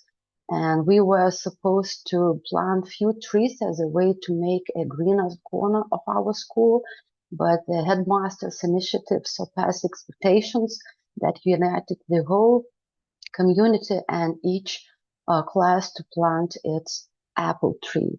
And who would believe that the creation of eco-school model would inspire to build the greenhouse, which is, by the way, a rare phenomenon in the Curonian state, and definitely short answer would be that's Erasmus.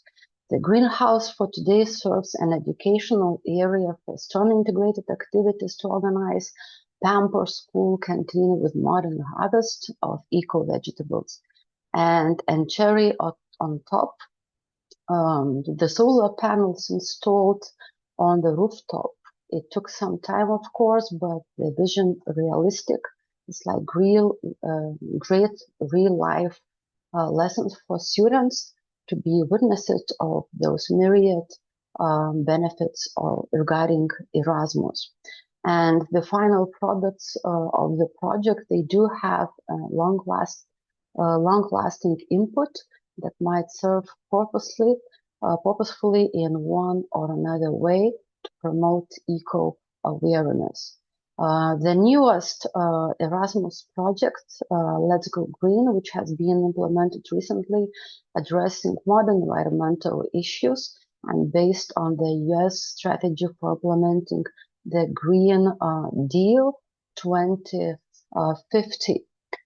The project was divided into 6 stages dealing with EU policy areas and related to expertise and geographical location of the European partners involved, developing a better understanding of the European Green Deal goals, focusing in particular on the ones that deal with environmental sustainability, focusing on different topics.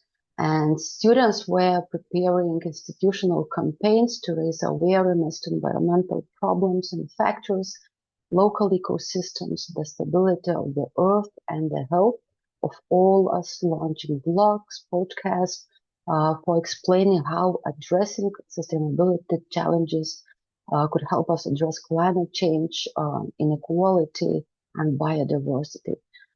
For each mobility, research papers were done on the specific topic to analyze the situation on a national level, so to compare and contrast cases among project partner countries. The great news is that Lithuania is on the right path regarding the Green Deal policy and achievements. During 2 years of the project, in local work, each partner created an eco-garden inside each partner school, so that would be maintained by students permanently.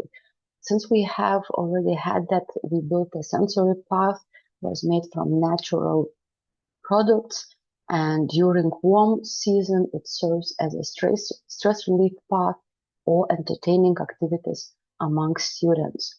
As for national mobilities, teachers were in charge to prepare and organize workshops on topic using WebQuest or Web2 tools. So here you may see a QR code for you to visit the project website, where you would find lots of educational resources which are easy to adapt or to your needs and learners' interests. So as for the outcomes of this fruitful project, definitely we improved English communication, sustainable attitudes for a better future, increased the quality and quantity of the learning process, exposure to different cultures made students embrace European heritage, appreciate its cultural significance, heighten ecological awareness, and commit to environmental conservation. Overall, the outcomes prove that international projects being implemented in our gymnasium are on the right path to sustainability. We have successfully participated in Erasmus, and the experience gained is integrated into the continuity of activities, educational process, inspiring the community to be more focused, thus contributing to preservation of the fragile nature of the Coronian spirit. And following the motto, today being green is not shameful but very fashionable, we are pleased with great practices of the implementation of international projects which have contributed of a nature-friendly environment and the realization of the gymnasium's vision and philosophy. So let's go green, as there is no planet B. So thank you. Thank you, Neringa. It was pleasant to listen to you. We are almost at the end, but we have some few reports. So now Klaipėdos Martynas Mažvydas Progymnasium student Emilija Kazlauskaitė will tell you about the human body. The report was prepared by English teacher methodologist Kristina Mikutienė and biology teacher methodologist Živilė Montriumienė. So the floor is yours. Can you hear me and can you see the slides? Yes, we can see, but not the full screen, and we can hear you. Now it's okay. Hello everyone, I'm so happy to be here. My name is Emilia. I'm from Klaipėdos progimnazia, and I would like to mention that we're not the members of Erasmus still, but we are very active in STEAM platform. And today I will present you my practical research activity that has been a part of our school for over 10 years. And during it, students engage in various different activities every day for a week straight. So the topic of my practical research activity is School Bell Calls for Green Changes, Human Body. The human body is the most complex system ever created. The more we learn about it, the more appreciation we have about what a rich system it is. In this photo, you can see how the main human organs roughly look like and where they are located in the human body. From the beginning, objective first to get acquainted with the anatomy and physiology of the human body, and tasks first to find out what human health depends on. Second, get to know the levels of the structure of the human body. And third, to find out the physiology of organs and organ systems based on the produced models and with the help of practical work. These are our three competencies that we have strengthened. It is cognitive, communicative, and creativity competences.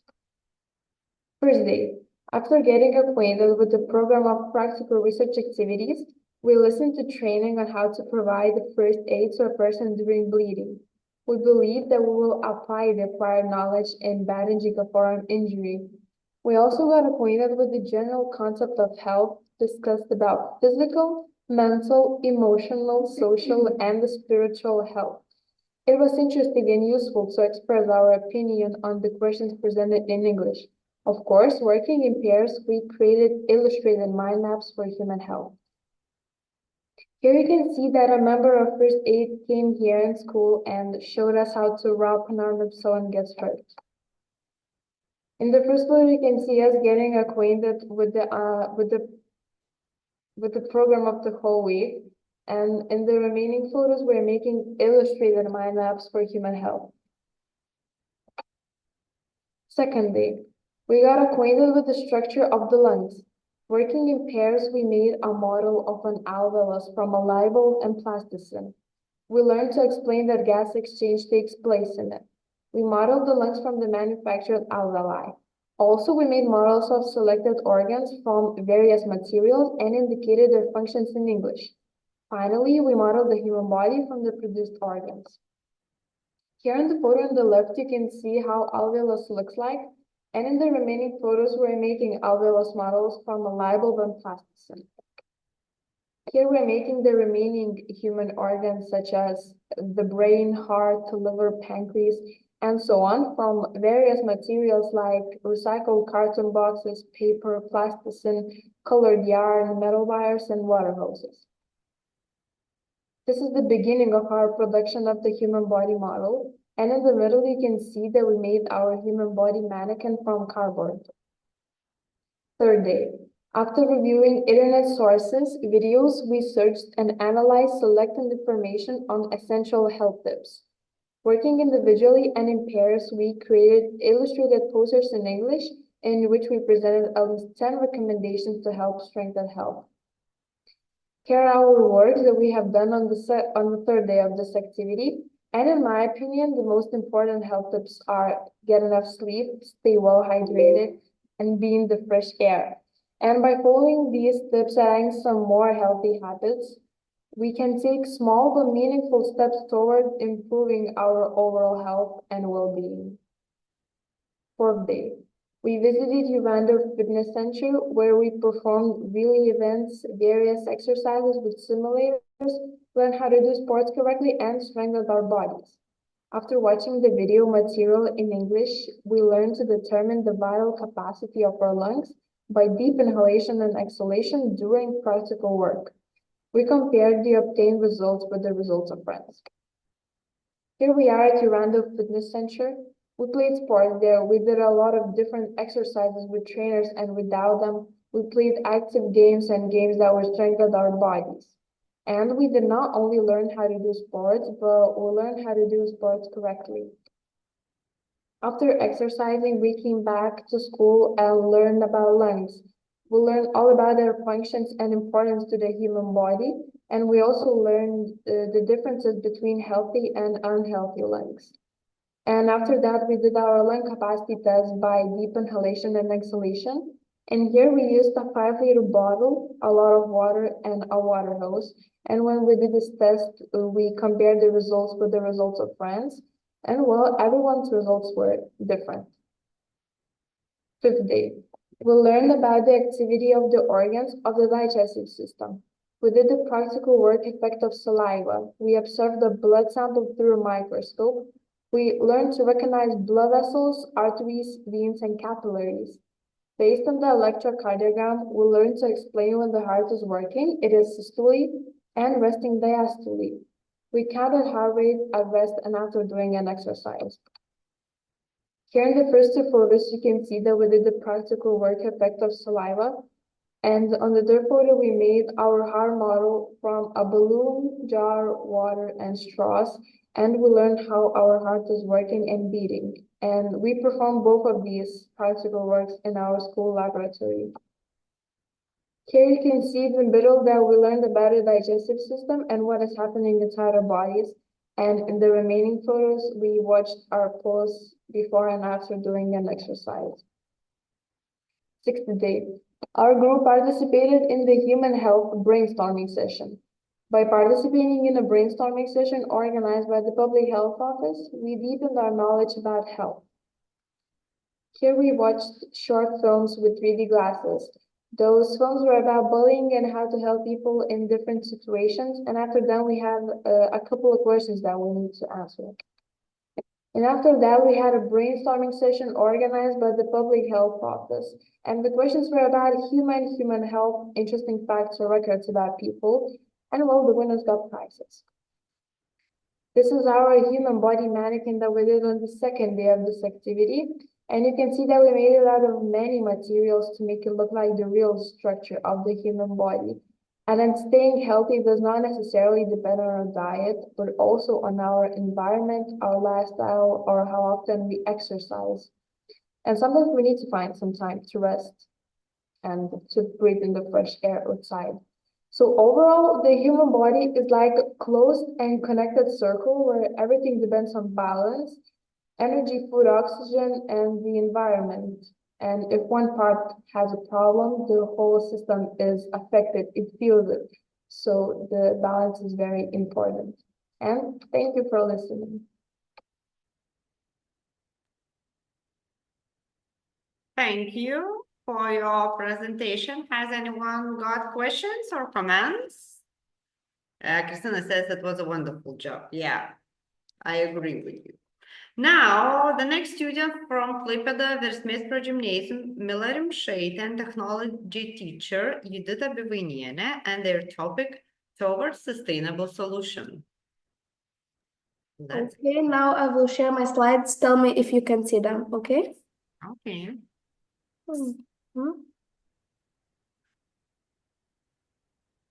Can you see them? Yes, on the full screen.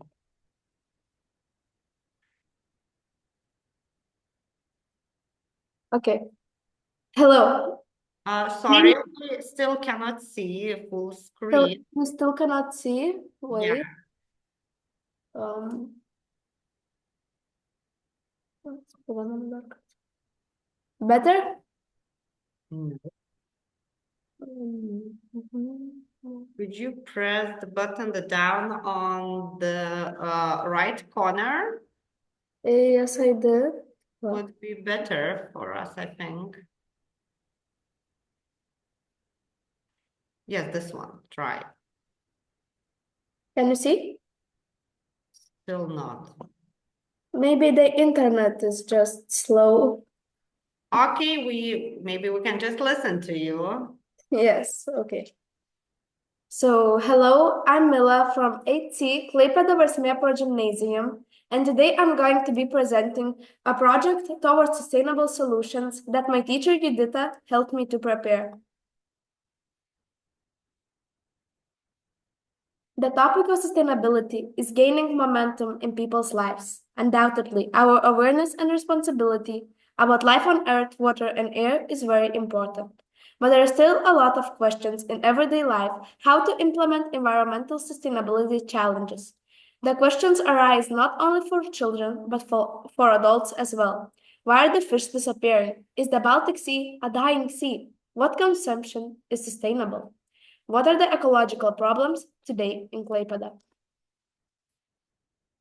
So to answer these questions, my school has been doing a project, Let's Create a Sustainable World, for already 7 years, and it involves both teachers and students in their everyday life. For example, in my school, there are recycling bins and energy-saving lights.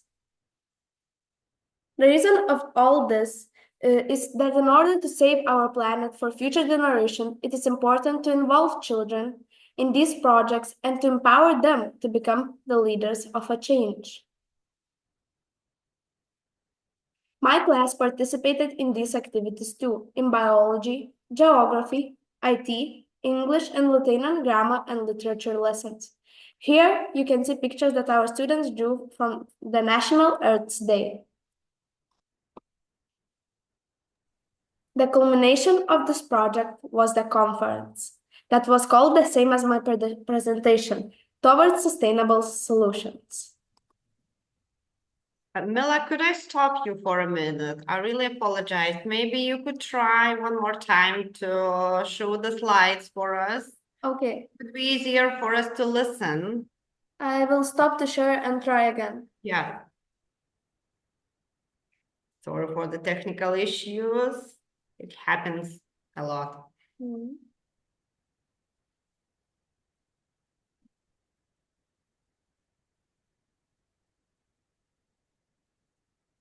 Wow. Can you see the full screen now? No, maybe you could press skaidrių demonstravimas and then I would be already better. did. But we haven't. No, skaidrių demonstravimas. That in this. No. Down. Could you go down? Okay. Here? This one, try. I think it would be better. Or the window button on the screen, on the keyboard, sorry. Maybe this one would help. No, we still cannot see.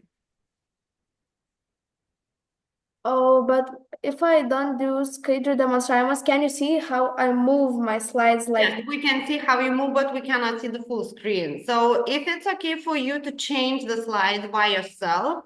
Yes, everything's okay. Okay. So should I start from the top or? You can continue. Okay. So the culmination of this project was the conference that was called the same as my presentation, Towards Sustainable Solutions. To prepare for this conference, lessons were organized about sustainable environment, transport, recycling. Also, students created posters, wrote poems, acquired public speaking, presentation preparation, video creating, media use, and teamwork competencies. The projects you see in the slide are made by our teachers and students. In the conference, students had to express their opinion, talked about environmental problems while reading reports that teachers/mentors helped to prepare. So to sum up everything I have already said, every year students surprise us with their insights on the topic of sustainability and with their creative decisions. For young people to feel the meaning of sustainability, it is necessary to implement solutions and ideas themselves. Therefore, the main idea of this project is to develop an active and civil youth society, people who will have not only discovered the terms of sustainability and ecology, but also would individually search for ways to talk about nature protection and create original ideas and solutions. And now we want to present you a few projects of our students from the long-term project, Let's Create a Sustainable World. On the left of the slide, you can see a presentation about the fashion industry and greenhouse effect. In the middle, there's a presentation about CO2 emission testing in educational institutions. And on the right side, there's a presentation about how to save food and the main causes of food waste. Here you can see posters that our students created during IT and English lessons.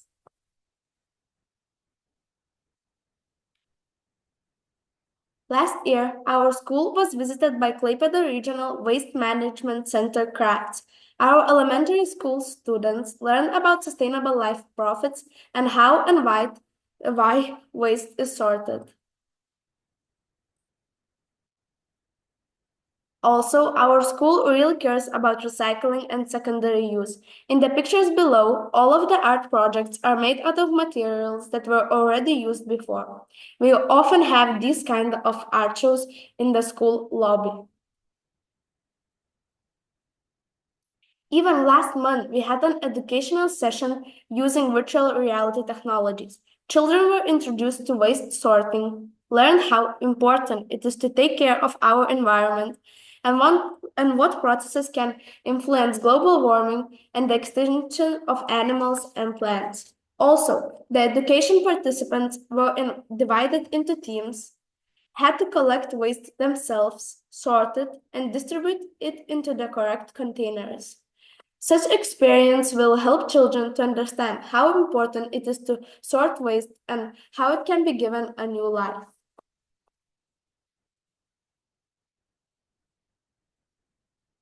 My school also organizes many various contests about climate change. These pictures are from a biology/geography contest that was held last year.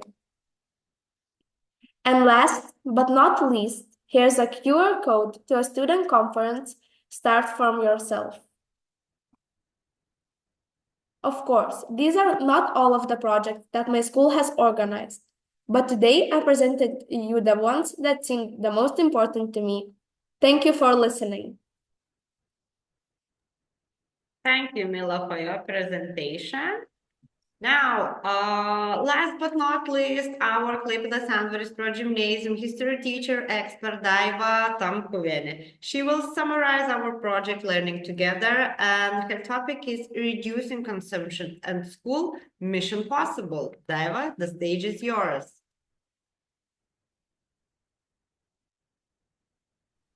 Thank you.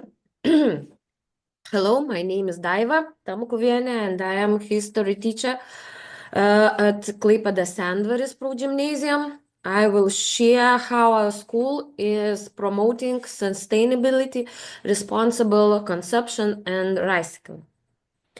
First, it is important to teach young people to think about environmental problems, that it is not just headlines, but that it should become personal responsibility for everyone.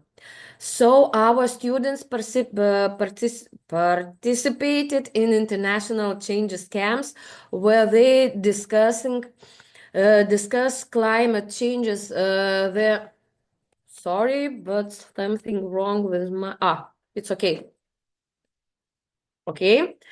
Yes, they discuss about climate change, the impact of human activities and growing trees. Professional artists from different countries helped children to express their thoughts about the environment by creativity, inspiring them to take action. In September, a camp was held in South Falster School in Denmark, where students had the opportunity to try their hand at drama and music. What was created during the workshops were presented at the Nikobin Culture Center and South Falster School. It was wonderful to see many students perform publicly for the first time in their lives, sharing what they have learned at the camp. The children also talked about climate change and what each of us can do personally to minimize these threats. That's several photos. Yes. To teach about responsible consumption, our school organizes every year exchange fairs where students can swap or sell and use toys, outgrowing uniforms, and old books.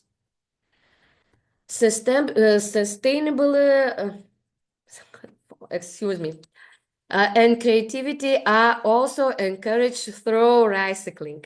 In October, our school hosted an exhibition called Green Wave, where students showed items made from recycled materials. The creativity and how hardworking students are were impressive. Old clothes were made into shopping bags, pet beds, cosmetics cases, and racks. Old newspaper became baskets, and CDs were transformed into candle holders, clocks. Many useful items such as pencil holders, games, puzzle, interior decoration were crafted from recycled cups, bottles, boxes, paper, and other. The best way to teach is by personal example. Teachers actively use recycled materials as well. I often apply the STEM method in my lesson, and our school has modern science laboratory. But in history lessons, the STEM lab often takes a different form. Students make paper from old tests, which we use to recreate paper making process. Paper shopping bags help illustrate the production of ancient papyrus. Plastic bottles demonstrate how ancient ships stayed floating. Old boxes are used to construct castles and other. The experience of Sendvary's progymnasium show that responsible consumption and sustainability in schools are both important and achievable. Reducing consumption in schools are mission impossible. Thank you. Thank you, Daiva. And we are at the end of our conference. First, I would like to sincerely thank my team, Dalia, Jurata, Gaiva, Kristina, and Daiva, for their cooperation and invaluable contribution to the project. Also, lots of thanks goes to you, to our speakers, and thank you all for listening and taking time to join us. We really appreciate your engagement and hope to see you again in our future events. So good luck and have a nice evening. Thank you. Thank you very much. Thank you. See you. Thank you. Thank you.